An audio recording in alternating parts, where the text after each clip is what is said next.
Magandang hapon sa ating lahat na ito update sa magiging lagay na ating panahon. Yung low pressure area na ating minomonitor ay huling namataan sa line 350 km silangan ng Kasiguran, Aurora.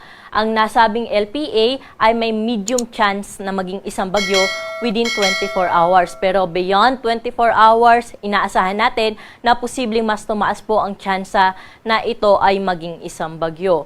Pero kahit nasa medium chance or kahit LPA lamang po ito sa kasalukuyan, inaasahan natin na magdudulot na ito ng mga kalat-kalat na pag-ulan, mga pagkidlat at pagkulog sa may silangang bahagi ng Northern at Central Luzon, lalo na po dito sa may Cagayan Valley area, no, na kung saan inaasahan natin na posible ang mga light to moderate with at times heavy na mga pag-ulan sa dyan po sa nabanggit na lugar.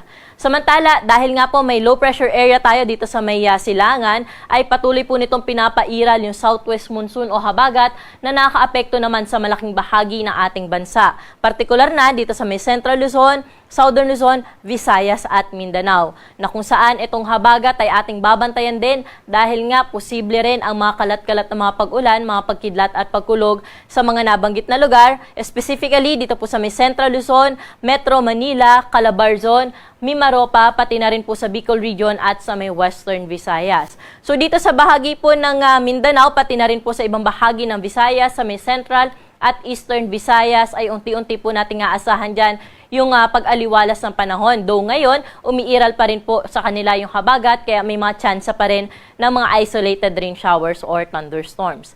Dito naman po sa may bahagi ng Ilocos Region, pati na rin sa Cordillera Administrative Region ay may mga tsansa rin tayo ng mga isolated rain showers. Dala po ito ng mga localized thunderstorm.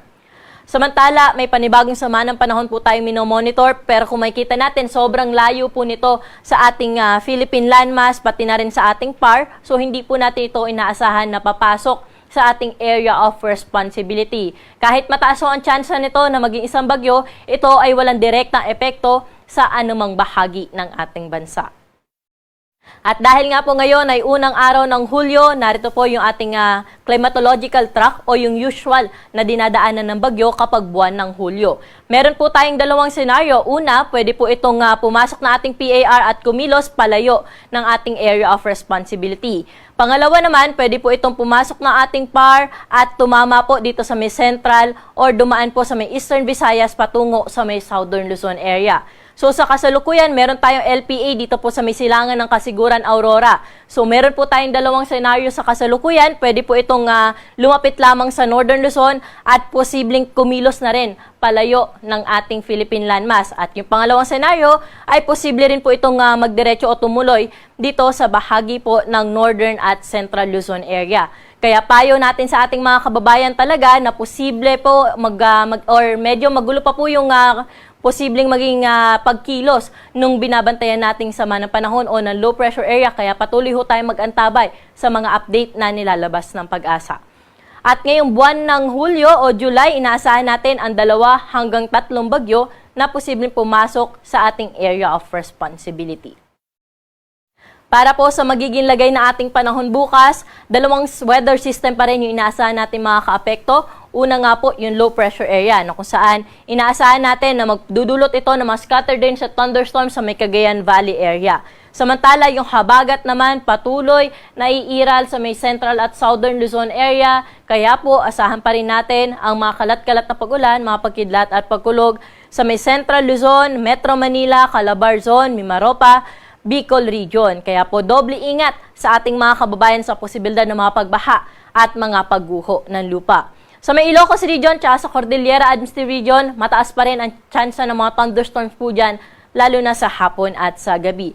At kung meron po tayong inaasahan ng mga thunderstorm, ay pwede po tayo o nagbibigay po tayo ng babala na kung saan pinopost po natin ito sa ating social media accounts at nakikita rin po natin ito sa ating website. Panatilihin po bisitahin ang mga nabanggit na accounts po natin para po palagi tayong updated kung meron man po tayong inaasahan na mga thunderstorms sa ating lugar. Temperatura natin dito sa Metro Manila for tomorrow is 25 to 30 degrees Celsius. Sa mga pupunta ng Baguio City, 16 to 23 degrees. Sa Tagaytay naman, 23 to 30 degrees Celsius. 24 to 32 degrees inaasahan natin na agwat ng temperatura sa Lawag at aabot pa rin sa 32 degrees sa may Tugigaraw at 31 degrees sa bahagi ng Legazpi City. Sa may Puerto Princesa Islands naman, pati na rin po sa may Kalayaan Islands ay nasa around 25 to 32 degrees ang agwat ng temperatura. Sa mga kababayan naman po natin sa Visayas at sa Mindanao, ito pong bahagi ng Western Visayas, pati na rin ang Zamboanga Peninsula. By tomorrow, inaasahan po natin na makakaranas pa rin sila ng mga kalat-kalat na pag-ulan, mga pagkidlat at pagkulog. Pero ang nalalabing bahagi po ng Visayas at Mindanao ay generally fair weather condition o maaliwalas sa panahon ang inaasahan natin maliban sa mga tsansa ng thunderstorm sa hapon at sa gabi. At temperatura po natin dito sa Iloilo ay 25 to 31 degrees Celsius. Ganon din sa Metro Cebu at 26 to 31 degrees sa bahagi ng Tacloban City. Sa Cagayan de Oro at Metro Davao, 24 to 32 degrees sa agwat ng temperatura, 24 to 31 degrees naman sa may Zamboanga City.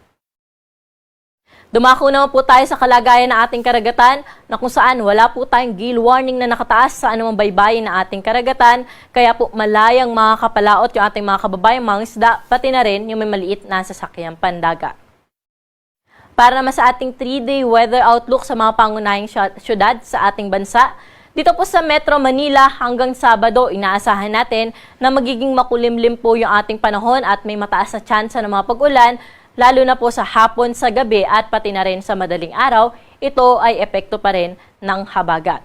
Sa may Baguio City naman, Thursday to Friday, posible pong lumapit dyan yung nabanggit natin na sama ng panahon. Kaya po may mga scattered rains at thunderstorms po tayong inaasahan dyan. Pero by Saturday ay improving weather condition yung inaasahan natin sa bahagi ng Baguio City.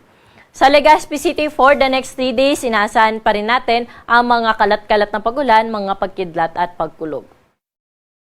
Dumako naman po tayo sa mga key cities sa Visayas, Metro Cebu at Tacloban. Improving weather condition na po ang inaasahan natin pagdating ng Huwebes hanggang Sabado. Magiging maaliwalas na po ang kanilang panahon, lalo na sa umaga hanggang tanghali.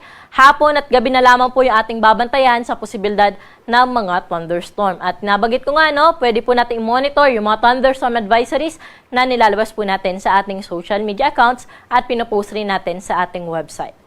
Sa Iloilo City naman, for the next 3 days, dahil nasa western section po ito ng Visayas, ay maapektuhan pa rin po ito ng habagat, kaya asahan pa rin natin dyan ang makulimlim na panahon na may kalat-kalat na pagulan, mga pagkidlat at pagkulog. Dumako na po tayo sa key cities natin sa Mindanao, na kung saan sa Metro Davao, Cagayan de Oro at Zamboanga City ay improving weather condition o wala na po tayong inaasahan dyan na epekto ng habagat pagdating ng Huwebes hanggang Sabado. Ngunit, paghandaan pa rin po natin yung posibleng epekto ng mga thunderstorm sa hapon at sa gabi. Kaya kung lalabas po tayo ng ating mga tahanan, magdala pa rin po ng payong dahil mataas yung tsansa ng mga isolated rain showers sa hapon nga po ito o sa gabi. At ang araw natin dito sa Kamunilaan ay lulubog sa 6:29 ng gabi at muli itong sisikat bukas ng 5:31 ng umaga.